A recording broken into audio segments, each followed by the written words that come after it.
28వ వచనం ఒకసారి చదువుకుందామండి. లూకా సువార్త 23వ అధ్యాయం 28వ వచనం. యేసు వారు వైపు తిరిగి, యెరూషలేము కుమార్తెలారా, నా నిమిత్తము ఏడవకుడి, మీ నిమిత్తమును మీ పిల్లల నిమిత్తము ఏడుగుడి. చాలండి. ఈ యొక్క సందర్భాన్ని మనం ఎక్కడ చూస్తాము అంటే, యేసుక్రీస్తు వారిని సిలువ వేసే ముందు సిలువ వేసేటువంటి ప్రదేశానికి తీసుకువెళ్తున్నటువంటి దారిలో అక్కడ ఉన్నటువంటి స్త్రీలందరూ కూడా యేసుక్రీస్తు వారు పడుతున్న శ్రమను చూసి ఏడుస్తారనమాట అండి. ఎందుకు ఏడుస్తారు? అప్పటి వరకు యేసుక్రీస్తు వారు తమతోటే ఉండి ఎన్నో అద్భుత కార్యాలు, ఆశ్చర్య కార్యాలు చేసి వాళ్ళకు ఉన్నటువంటి బాధలను తీర్చి, వాళ్ళకు ఉన్నటువంటి కష్టాలను తీర్చి వారితోటే ఉన్నారు. కనుక ఆయన అంత మంచి పనులు చేసినటువంటి ఆ యొక్క యేసుక్రీస్తు వారిని ఈ విధంగా శ్రమ పెడుతున్నారేంటి అనేటువంటి బాధతో అక్కడ స్త్రీలందరూ కూడా ఏడుస్తారనమాట, భారభరితమైన అన్నటువంటి మనసుతో.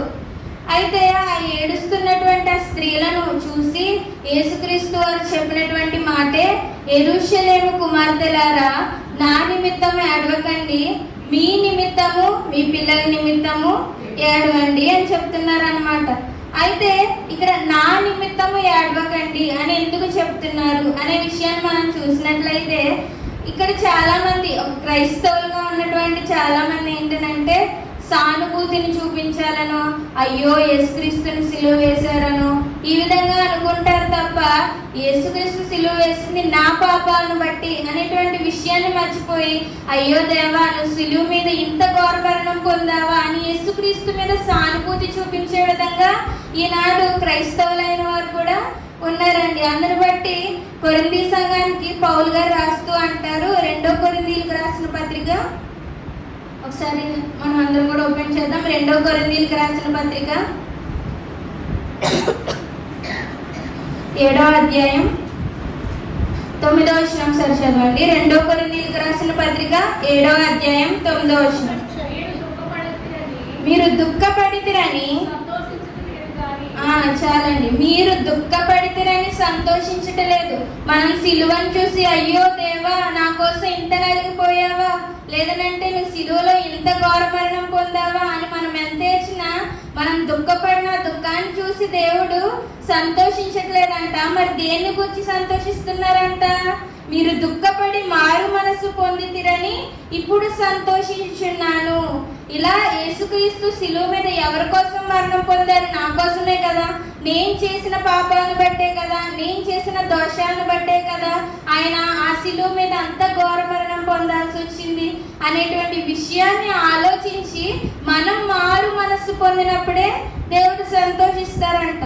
దానికి గుర్తుగా యేసుక్రీస్తు వారు ఇక్కడ చెప్తున్నారు, నా నిమిత్తం ఏడకండి. నేను శ్రమ పొందుతున్నానో, నేను దెబ్బలు తింటున్నానో, లేకపోతే నేను సిలువ మీద వ్రేలాడుతున్నానో అయ్యో అని నా మీద సానుభూతి చూపించే విధంగా ఏడవకండి. ఇది నాకు అప్పగించినటువంటి పని, నా తండ్రి అయిన దేవుడు నాకు అప్పగించినటువంటి పనిని బట్టి నేను చేస్తున్నాను. ఇక్కడ మీరు దేని గురించి ఆడాలి?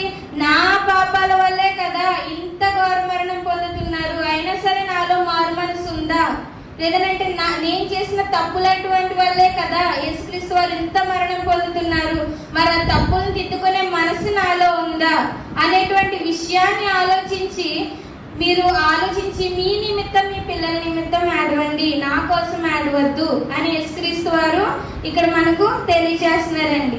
అయితే ఇక్కడ 2వ మాటగా ఆయన తెలియజేసేది ఏంటంటే, మీ నిమిత్తము ఏడవండి, మీ నిమిత్తము ఏడవండి. మన నిమిత్తం ఏమని ఏడవాలి? మనం చేసినటువంటి పాపాల నిమిత్తం ఇప్పుడు చెప్పుకున్నాం కదండి. మనం చేసినటువంటి తప్పుల నిమిత్తం, మనం చేసినటువంటి దోషాల నిమిత్తం మనం సంఘానికి వస్తూ ఉంటాం, క్రైస్తవులుగానే ఉంటాం. కానీ అప్పుడప్పుడు తెలిసి కూడా ఎన్నో తప్పులు చేస్తూ ఉంటాం. సంస్కార ఆరాధనలో పాలు పొందుకుంటూ ఉంటాం. తెలిసి హృదయంలో అనేకమైన తప్పులు చేస్తూ ఉంటాం. వాటి నిమిత్తం మనం ఏడ్చే విధంగా ఉండాలి అని ఇక్కడ మనకు ఉదాహరణ చూసుకున్నట్లయితే నినివే పట్టణాన్ని మనం చూసుకోవచ్చు. ఒకసారి మనం దాన్ని కూడా ఒకసారి చదువుకుందామండి. నహూము గ్రంథము 3వ అధ్యాయం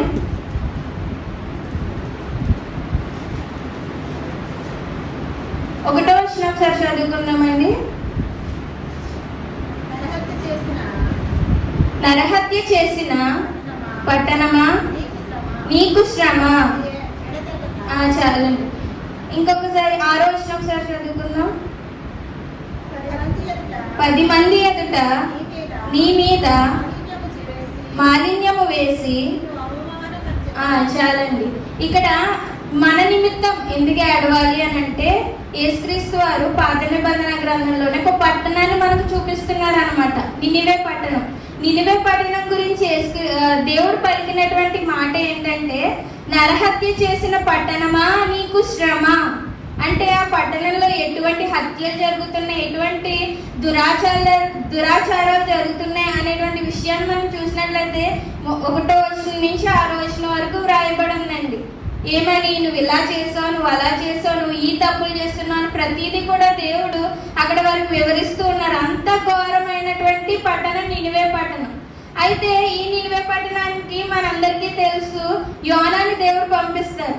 యోనాను పంపించినప్పుడు యోనా ఆ పట్టణం అంతా కూడా తిరిగి, మీరు మారు మనసు పొందండి, దేవుడు మీ పట్టణాన్ని నాశనం చేయాలనుకుంటున్నారు, కొన్ని రోజుల్లో మీ పట్టణం నాశనం అయిపోతుంది, మీరు చేసినటువంటి తప్పులను బట్టి పట్టణం నాశనం అయిపోతుంది అంటే ఆ నినివే వారు చేసినటువంటి పని ఏంటి అని కనుక మనం చూసినట్లయితే, యోనా గ్రంథము 3వ అధ్యాయము, యోనా గ్రంథము 3వ అధ్యాయం 9వ వచనం ఒకసారి చదువుకుందామండి. మనుష్యులందరూ తమ దుర్మార్గములను విడిచి తాము చేయు బలాత్కారములను మానివేయవలను.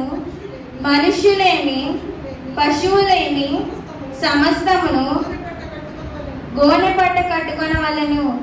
జనులు మనపూర్వకముగా దేవుని వేడుకొనవలెను అని దూతలు నినివే పట్టణంలో చాటించి ప్రకటన చేసిరి. అంటే దేవుడు ఇచ్చినటువంటి ఒక సందేశం ఆ పట్టణానికి, నువ్వు ఇంత ఘోరాతి ఘోరంగా ఉన్నావు కనుక ఈ విధంగా నువ్వు దేవుణ్ణి అడిగినట్లయితే మంచిది అనేటువంటి విషయాన్ని దేవుడు ఇక్కడ తెలియజేస్తున్నారు. అలాగే మనకు కూడా మన నిమిత్తం ఏడాలి అని అంటే ఇంకా మనలో ఏదో ఉంది. దేవునికి మన హృదయాన్ని చేర్చడానికి, మన ప్రార్థనలు దేవుని దగ్గరికి వెళ్ళడానికి, మనం పరలోకం వెళ్ళడానికి ఇంకా ఏవో దోషాలు, ఇంకా ఏవో పాపాలు, దేవునికి ఇష్టం లేని కార్యాలు ఏవో అడ్డంగా ఉన్నాయి.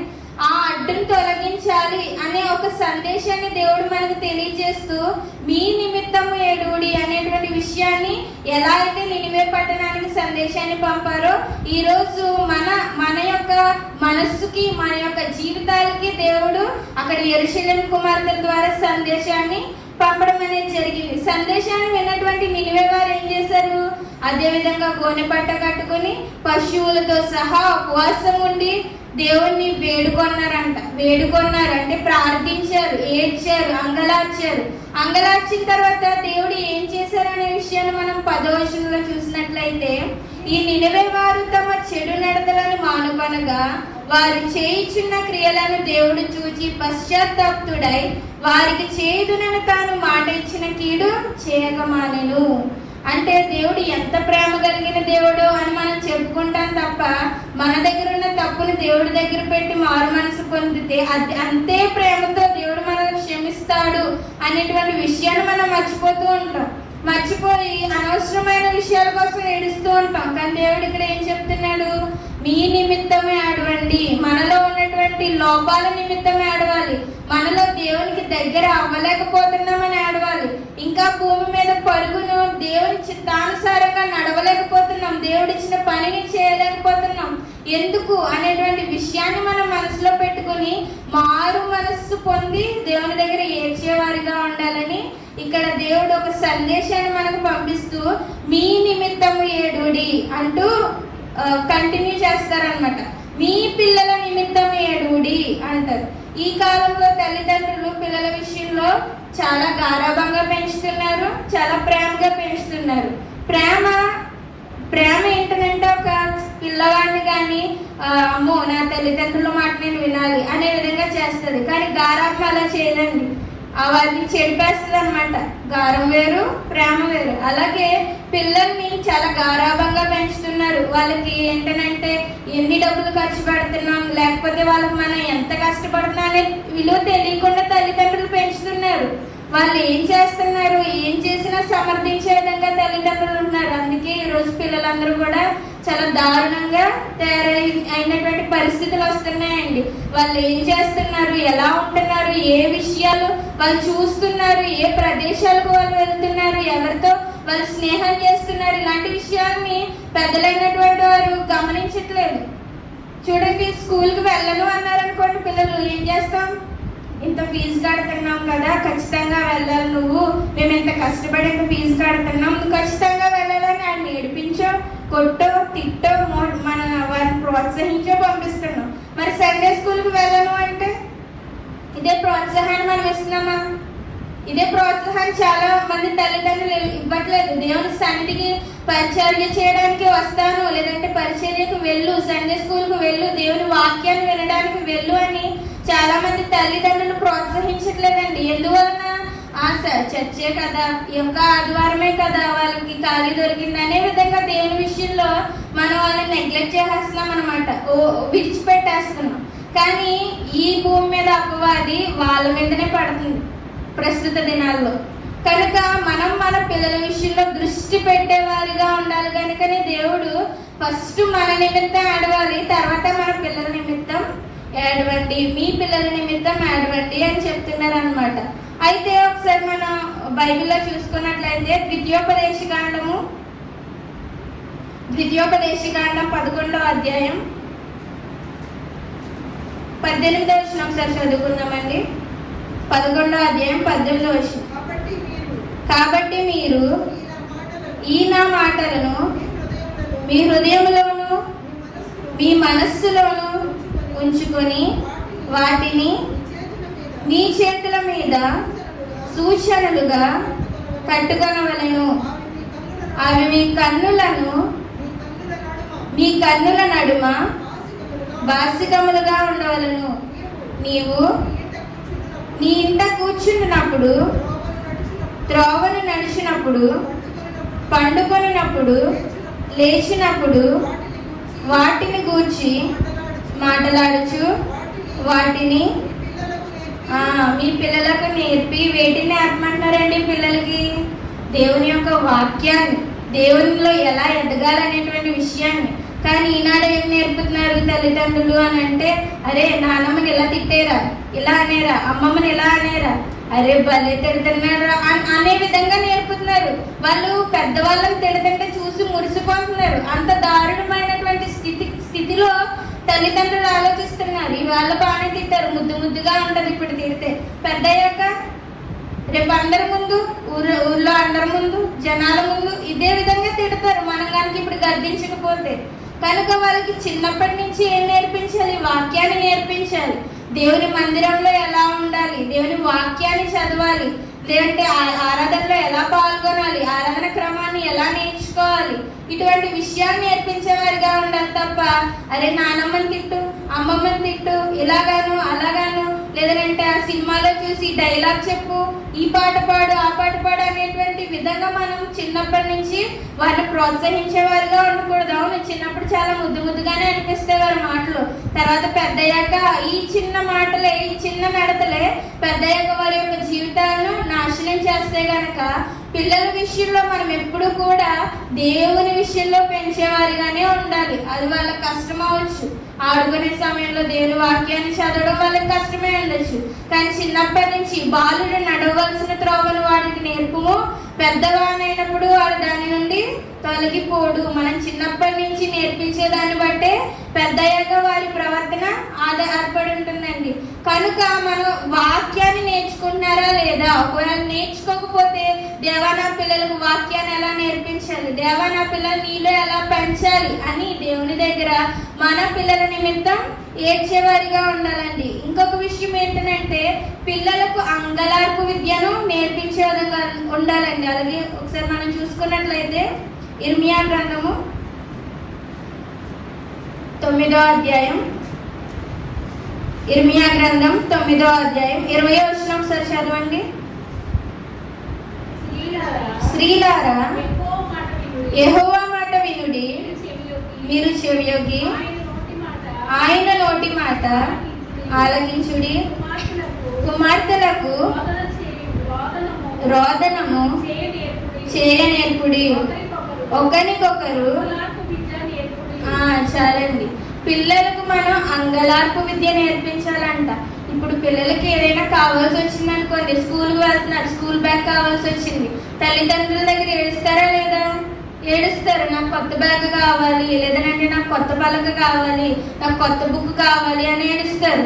దానికంటే ముందు చిన్నప్పటి నుంచి అరే నీకు ఏదన్నా కావాలంటే ముందెళ్ళి దేవుడిని అడగండి, దేవుని దగ్గర అడగండి, అప్పుడు దేవుడు చెప్తే నేను ఇస్తాను అని ఏ తల్లిదండ్రులైనా చెప్తే పిల్లలు నేర్చుకోరా చిన్నప్పటి నుంచి దేవుని దగ్గర అడగడం, దేవుని దగ్గర ఏడవడం చిన్నప్పటి నుంచి నేర్చుకోరా? ఒక విషయం గుర్తుపెట్టుకోవాలని మనం ఎప్పుడైతే దేవుని దగ్గర ఏడుస్తామో లోకం దగ్గర ఏడవకుండా దేవుడు మనల్ని నిలబెడతాడు. కనుక మన పిల్లలకు అంగలార్పు విద్య నేర్పించాలంట. దేవుని ఎదుట అడిగి తీసుకునే విధానాన్ని మనం పిల్లలకి నేర్పించేవారిగా ఉండాలి. అంతే తప్ప చిన్న చిన్న విషయాలకి ఈ రోజు పిల్లలు ఫోన్ ఇమ్మని ఏడుస్తున్నారు, టీవీ పెట్టమని ఏడుస్తున్నారు. అనవసరమైన విషయాలు వాళ్ళు అడుగుతున్నారు అంటే వాళ్ళకి తెలియట్లేదు ఎక్కడ ఆడవాలి, ఏది విలువైనది అనేటువంటి విషయం వాళ్ళకి తెలియక అనవసరమైన విషయాల్లో ఏడుస్తున్నారు. కనుక ఈ పరిస్థితిని బట్టి మనం దేవుడి దగ్గర మన పిల్లల నిమిత్తమై ఇచ్చేవారుగా ఉండాలి. నిజమే, ప్రతి ఇంట్లో కూడా ఉన్నటువంటి విషయమే ఇది.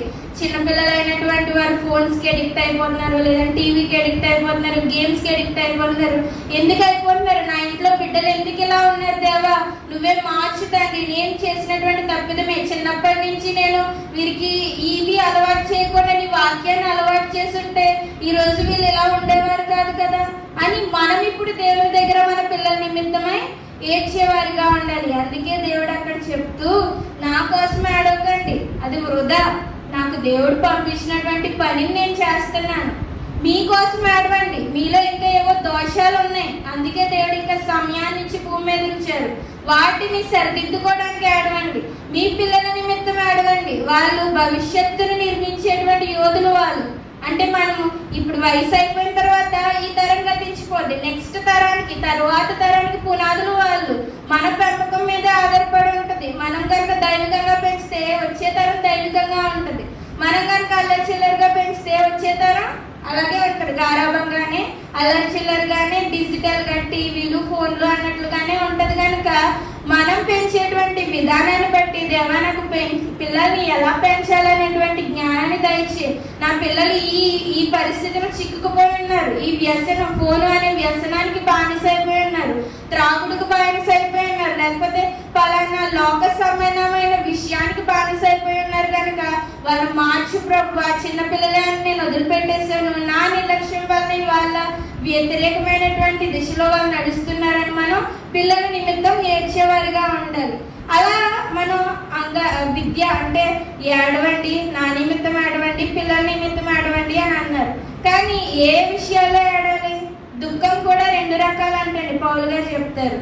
ఒకటి లోకానుసారమైన దుఃఖం, రెండు దైవ చిత్తానుసారమైన దుఃఖం అని పౌలు గారు చెప్తూ, ఒకసారి మనం చూసుకున్నట్లయితే లోకానుసారమైన ఏడ్పు, లోకానుసారమైన దుఃఖం అంటే ఏంటంటే మనం చాలా ఇళ్లలో గమనిస్తూ ఉంటాం. మన ఇంటి పక్కన ఉన్నటువంటి వ్యక్తి వారి భార్యకు ఏదైనా ఒక మంచి విలువైన వస్తువు కొంటే మనం వెంటనే ఏమంటాం? మన భర్త దగ్గరికి వచ్చి, పలానా ఆయన అతని భార్యకు ఇంత విలువైన వస్తువు కొన్నారంట, నువ్వు ఉన్నావు, ఎప్పుడైనా తెచ్చావా? లేకపోతే పలానా వాళ్ళు ఇంతలా ఎదిగిపోతున్నారంట, ఎరా నువ్వు చదువుకుని ఎక్కడ ఎదిగో, వాళ్ళని తలదన్నే విధంగా నువ్వు ఉండాలి కదా. అంటే అది ఏంటంటే పక్కవారిపై ఒక ఏడ్పు అన్నమాట. అంటే వారి ఎదుగుదలను చూసి, లేదంటే వారు పొందుకున్నటువంటి మంచి స్థితిని చూసి మన స్వార్థంతో ఏడుస్తున్నటువంటి ఏడుపు. ఇది మనిషిలో ఉన్నటువంటి నైజం అని, మనం మనుషులుగా ఉన్నాం. ఖచ్చితంగా ఇలాంటి స్వార్థపూరితమైనటువంటి అపవాది మనలో పెడుతూ ఉంటాడు. పెట్టినప్పుడు మనం ఏం చేయాలంటే వాటిని జయించేవారిగా ఉండాలి. లోక సంబంధమైనటువంటి ఏడ్పు అనేది మనలోకి తెస్తూ ఉంటాడు అపవాది. అదిగో చూడు, నీతోటి చదువుకున్న వాళ్ళే కదా ఇంతలా ఎదిగిపోయారు, నీతోటి వాళ్ళే కదా ఇంత బాగుపడిపోతున్నారు, లేదంటే నీ నీకంటే ఎదిగిపోతున్నారు, వీళ్ళు నీకంటే ధనికులు అయిపోతున్నారు. ఈ విధమైనటువంటి ఆలోచనలు దేవుడు ఆ యొక్క అపవాది మనలో పెట్టి మనల్ని ఆ లోకానుసారమైన ఏడుపు వైపు తీసుకువెళ్తూ ఉంటారు. కానీ మనం ఏం చేయాలి అని అంటే, ఇంకొకరి మీద లేదంటే ఇంకొకరి బాగు మీద మనం ఏడవడం వల్ల మన యొక్క జీవితం అనేది ఆశీర్వదింపబడదు. ఇంకొకరు బాగుపడుతున్నారని మనం ఏడవడం వల్ల మన యొక్క జీవితంలో ఆశీర్వాదాన్ని కోల్పోతాం తప్ప పొందుకునే వారిగా ఉండవు. ఒకసారి మనం చూసినట్లయితే 2 కొరింథీయులకు రాసిన పత్రిక 7వ అధ్యాయం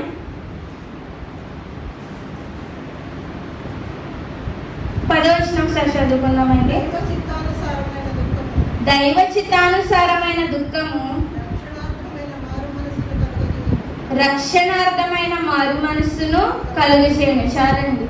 అయితే లోకానుసారమైన దుఃఖం ఇప్పుడు కూడా మరణాన్ని ఇస్తుందంట.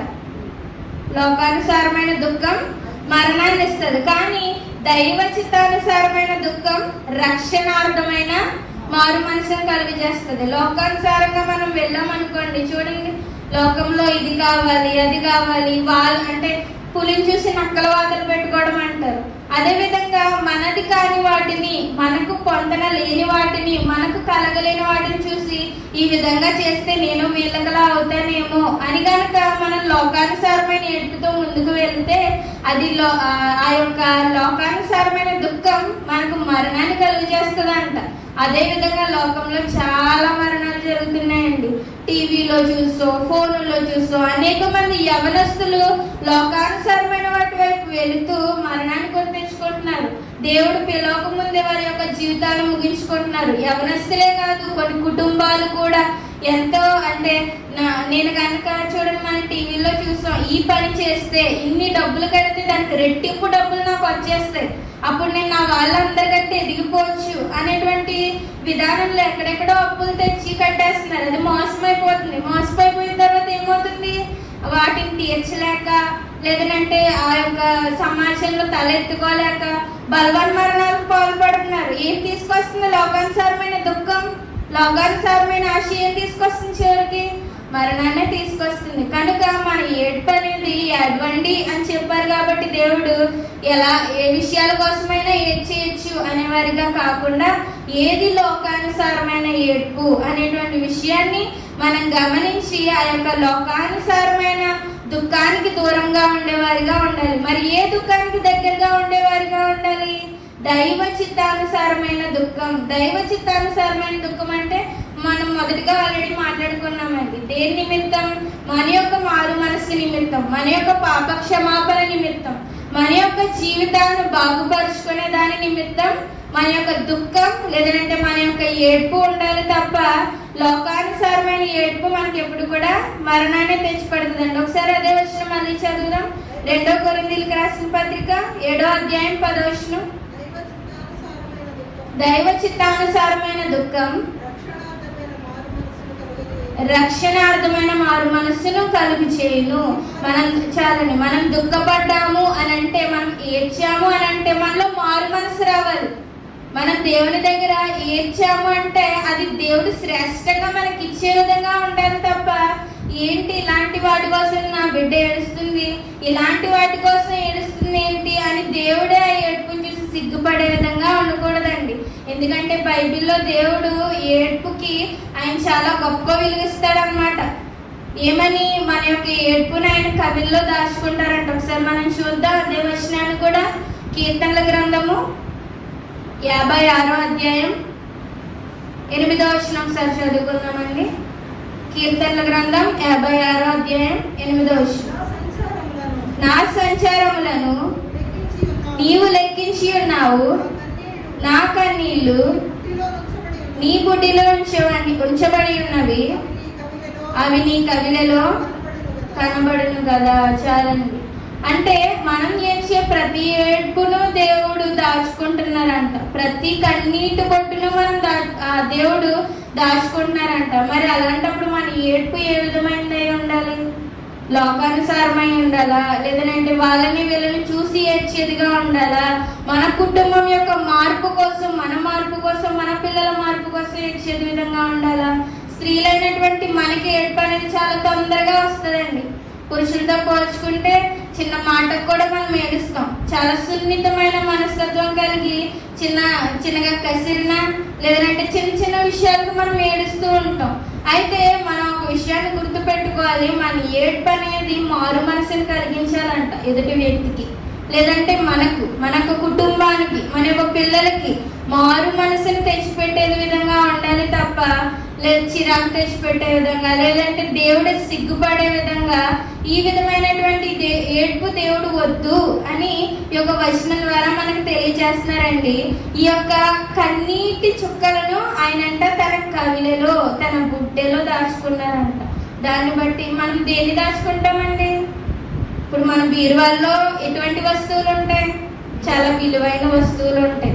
బంగారము, వెండి, నగలు, లేదంటే డబ్బులు, చాలా విలువైన వస్తువులు మనం చాలా జాగ్రత్తగా దాచిపెట్టుకుంటాం. అలానే దేవుడు కూడా మనం కాచే ప్రతి కన్నీటి బొట్టును కూడా దాచిపెట్టుకుంటారనమాట. ఆయన దాచిపెట్టుకున్నప్పుడు అది ప్రతిదీ విలువైనటువంటి విధంగా ఉండాలి తప్ప అనవసరమైన విషయాల కోసం ఏడ్చే విధంగా ఉండకూడదు అని దేవుడు మనకు తెలియచేస్తూ ఈ విధంగా ఈ యొక్క వాక్యాన్ని కూడా తెలపడం జరిగిందండి. నిజమే, ఆయన మరణ సమయం వచ్చేసరికి అప్పటిదాకా వాళ్ళతో చాలా ప్రేమగా కలిసి తిరిగారు, ఎన్నో అద్భుతాలు చేశారు, ఎన్నో ఆశ్చర్య కార్యాలు చేశారు, వాళ్ళని నవ్వించారు, దేవుని యొక్క లక్షణాలు వారిని చూపించారు. వెళ్ళిపోతున్నందుకు యెరూషలేము కుమార్తెలకు బాధే. అప్పటిదాకా వాళ్ళతో కలిసి వాళ్ళని విడిచి వెళ్ళిపోతున్నందుకు బాధే, కానీ ఆయన విడిచి వెళ్ళిపోతున్నారు అనే బాధ కంటే నా పిల్లలు బాగుపడాలి, నా కుటుంబం బాగుపడాలి, అప్పుడు నేను ఒకానొక దినాన్ని మళ్ళీ యేసుక్రీస్తు దగ్గరికి వెళ్ళిపోతాను కదా అనేటువంటి ఆలోచన వాళ్ళు పెట్టడానికి దేవుడు ఈ మాటను చెప్పడం జరిగిందండి. మీరు ఈ లోకంలో గమనించినట్లయితే ఎవరైనా చనిపోయే ముందు ఎలాంటి మాటలు చెప్తారు? అప్పటిదాకా మనం వాళ్ళ మాటలు విన్నా వినకపోయినా ఎవరైనా చనిపోయే ముందు చెప్పే మాటలను మనం చాలా విలువగలవుగా తీసుకుంటామండి. అలాగే యేసుక్రీస్తు వారు కూడా మరణానికి దగ్గరలో ఉన్నప్పుడు చెప్పిన ప్రతి మాటను కూడా బైబిల్లో ఎందుకు లిఖించారు అని అంటే, ప్రతి మాటలో కూడా కొన్ని లక్షల ప్రసంగాలు ఉంటాయి. ప్రతి మాటలో కూడా మనిషిని కదిలించేటువంటి ఎన్నో అర్థాలు ఉంటాయి. అందుకనే ఈ యొక్క ప్రతి మాటకి కూడా అంత విలువ ఇవ్వడం జరిగింది. అందుకే మనం గుడ్ ఫ్రైడే రోజు 7 మాటలు ధ్యానిస్తాం. ఎందుకంత విలువగలవి అంటే, ఆయన తన యొక్క ప్రాణాన్ని విడిచిపెట్టేటువంటి సమయంలో ఆఖరిగా చెప్పినటువంటి మాటలు అవి. అలాగే ఇది కూడా ఆయన తన ప్రాణాన్ని విడిచిపెట్టేటువంటి సమయంలో ఆఖరి సందర్భంలో ఆయన చెప్పినటువంటి మాటే ఇది, యెరూషలేము కుమార్తెలారా, నా నిమిత్తం ఏడవద్దు, మీ నిమిత్తము, మీ పిల్లల నిమిత్తము ఏడవండి అని చెప్పారనమాట. మరి అక్కడ ఉన్నటువంటి ఆ యెరూషలేము కుమార్తెలకు అర్థమైందో లేదో తెలియదు, కానీ ఇప్పుడు మనకి ఈ మాట అనేది చాలా అవసరం. అప్పుడు పిల్లల మాటలు విన్నారా, వినలేదా, లేకపోతే ఆ కుటుంబాన్ని వాళ్ళు బాగుపరుచుకున్నారా అనే విషయం మనకు తెలియదు, కానీ ఇప్పుడు భూమి మీద బ్రతుకుతున్నటువంటి మనకు ఈ మాట అనేది చాలా అవసరం అండి. ఎందుకు అని అంటే, అప్పటికంటే ఇప్పుడు వచ్చే తరాలు, ముందు తరాలు చూసినట్లయితే పిల్లలు కావచ్చు, కుటుంబాలు కావచ్చు, చాలా దారుణంగా మారిపోతున్నాయి. డిజిటల్ ప్రపంచంలోకి వెళ్ళిపోతున్నాం. దేవుడు అంటే ఏంటి, దేవుడితో నాకేంటి అవసరం అనేటువంటి దినాల్లోకి ఈరోజు మనం వచ్చాము అని అంటే, ఆనాడు తల్లిదండ్రులు, ముందు తరపు తల్లిదండ్రులు సరిగా వారిని దేవుళ్ళకి నడిపించకపోవడం బట్టే కదా, వారి పిల్లల కోసం అంగలార్పు విద్య అనేది నేర్పకపోవడం కోసమే కదా, దేవుల్లో అంగలార్చేటువంటి విధానాన్ని పిల్లలకు నేర్పకపోవడం వల్లే కదా వచ్చినటువంటి తరాలు ఈ విధంగా దేవునికి వ్యతిరేకంగా మారుతున్నాయి. కానీ ఈరోజు మనం ఏం చేయాలి అని అంటే, పిల్లలకు అంగలార్పు విద్య నేర్పించే విధంగా ఉండాలి. ఎటువంటి అంగలార్పు విద్య? లోకానుసారమైనటువంటి అంగలార్పు విద్య, దైవ చిత్తానుసారమైనటువంటి అంగలార్పు విద్య. దైవ చిత్తానుసారమైనటువంటిది పిల్లలకు కూడా తెలుసండి ఏ విషయాలకి ఎలా ఏడవాలి అని, కానీ మనం గైడ్ చేసే దాన్ని బట్టి వాళ్ళు నడుస్తారు. మనకు కూడా తెలుసు ఏ విషయాలకి ఏడవాలి, చిన్న విషయాలకు కూడా మనం ఏడుస్తూ ఉంటాం. ఏ విషయానికి ఏడవాలి, ఏ విషయానికి ఏడవకూడదో కూడా మనకు తెలుసు. ఏ విషయాన్ని అడగాలి ప్రభు దగ్గర అని మనకు తెలుసు. ఏ విషయం కోసం పక్క వాళ్ళ మీద పడి, లేదంటే పక్క వాళ్ళ విషయాల్లో పక్క వాళ్ళ ఎదుగుదలను చూసి, లేదంటే వారు అభివృద్ధి పొందుతున్న విధానాన్ని చూసి మనం వారి విషయంలో ఏడవకూడదు. మన దీవెనల కోసం మనం ఏడ్చేవారుగా ఉండాలని కూడా మనకు తెలుసు. కానీ ఒక మనుష్య రూపంలో యొక్క అపవాది చేత శోధింపబడి అప్పుడప్పుడు అటువంటి డైవర్షన్స్ మనం వెళ్తాం అనమాట. అప్పుడప్పుడు మన మైండ్, మన యొక్క ఆత్మీయ స్థితి అనేది తప్పిపోతూ ఉంటుంది. ఆ సమయంలో మన యొక్క ఆత్మీయ స్థితికి మనం చెప్పుకునే వారిగా ఉండాలి. నువ్వు కన్నీరు కార్చేది ఈ లోకానుసారమైన వాటి కోసం కాదు, లేదంటే ఈ లోకానుసారమైన విషయాల కోసం కాదు, కానీ దేవునికి సంబంధించినటువంటి విషయాల కోసం, లేదంటే పరలోకానికి నన్ను ఏది నడిపిస్తుందో ఆ విషయం కోసం, పరలోకానికి నడిపించడానికి ఏది నాకు అడ్డుపడుతుందో ఆ విషయం కోసం నువ్వు ఏడవాలని మన మనసుకి, మన ఆత్మీయ స్థితికి మనం చెప్పుకునే వారిగా ఉండాలి. అప్పుడు కదా మన కన్నీళ్ళను దేవుడు ఎంతో విలువగా దాచుకుంటాడు. అప్పుడు కదా మనం కాచి కన్నీటి బొట్టున కవెల్లో చాలా మంచిగా దాచుకుంటారు. ఆ విధంగా మన ఏడుపు ఉండే విధంగా ఉండాలి. మన పిల్లలు కూడా దేవుని దగ్గర అంగలార్పు విద్యను పాటించే విధంగా ఉండాలి. ఇది దేవుడు యొక్క వాక్యం ద్వారా మనకు బోధిస్తూ ఉన్నారు. యెరూషలేము కుమార్తెలారా నా రోజు వాళ్ళతో చెప్పినటువంటి దేవుడు ఈ రోజు మనకి చెప్తున్నారు అనమాట. సమిశ్రగూడెం కుమార్తెలారా, ఎవరి కోసం ఏడవద్దు, నా కోసం ఏడవద్దు. అయ్యో దేవుడా నువ్వు ఇలా అయిపోయావు అని ఆయనకి సానుభూతి చూపించే విధంగా మనం ఏడవద్దు. మనం చేసిన పాపాన్ని బట్టే కదా ఆ రోజు ఆయన బలి అయ్యారు. ఈ రోజు మనం సంస్కార ఆరాధనలో పాల్గొంటున్నాం, బల తీసుకుంటున్నాం, తీసుకుని కూడా ఆయన మరలా సిలువ వేస్తున్నాం. అది కూడా మరి సిలువ వేసినట్టే కదండి. అప్పటి వారు మనం తిట్టుకుంటున్నాం, కరెక్టే. మరి మనం దేవుని యొక్క బల దగ్గరకు వచ్చి ఆయనకి ఇష్టం లేని పనులు చేస్తూ మరలా సిలువ వేస్తున్నాం. అందుకే దేవుడు ఇక్కడ చెప్తూ అంటారు, మన నిమిత్తం ఏడవండి. నేను ఏదో సిలువలో మరణం పొందానని నా మీద సానుభూతి చూపించకండి, కానీ రేపు అన్న రోజు నేను పరలోకం వెళ్ళిపోతాను. కానీ మీరు అక్కడికి రావాలి అని అంటే మారు మనసు రావాల్సింది మీలో, మారు మనసు రావాల్సింది మీ పిల్లల్లో, మారు మనసు రావాల్సింది మీ యొక్క కుటుంబాల్లో. కనుక మీ యొక్క పరిస్థితులను బట్టి, లేదంటే మీకున్నటువంటి ఆ యొక్క స్థితిని బట్టి మీరు ఏడ్చే విధంగా ఉండాలి అనేటువంటి సందేశాన్ని దేవుడు ఇక్కడ మనందరికీ కూడా తెలియజేస్తున్నాడు. కనుక ఆ విధంగా మన యొక్క ఎమోషన్స్ ని, లేదంటే మన యొక్క విలువైనటువంటి కన్నీళ్ళని దేవుని కోసం కాల్చే విధంగా ఉండాలని ఈరోజు మీ అందరికీ తెలియజేస్తూ ఈ యొక్క కొద్ది వాక్యం దేవుడు మన హృదయాల్లో ఫలింపజేయును గాక. ఆమేన్. చిన్న ప్రార్థన చేసుకుందామండి. ప్రేమ, నమ్మకము, కృపవాత్సల్యము కలిగినటువంటి మా ప్రియ పరలోకపు తండ్రి, దేవా ఇంతవరకు దేవ వాక్యంలో తండ్రి మీరే తోడుండి నడిపించారని మేము నమ్ముచున్నాం. దేవా నీకు వందనములు తండ్రి. ఇదిగో దేవా వాక్యం ద్వారా మాతో మాట్లాడారు తండ్రి. నా నిమిత్తం ఏడవకుడి, మీ నిమిత్తము, మీ పిల్లల నిమిత్తము ఏడుడి అని చెప్పారు దేవా. ఇదిగో తండ్రి లోకానుసారమైనటువంటి ఈ యొక్క దుఃఖము మరణాన్ని కలుగజేస్తుందని మాతో మాట్లాడారు తండ్రి.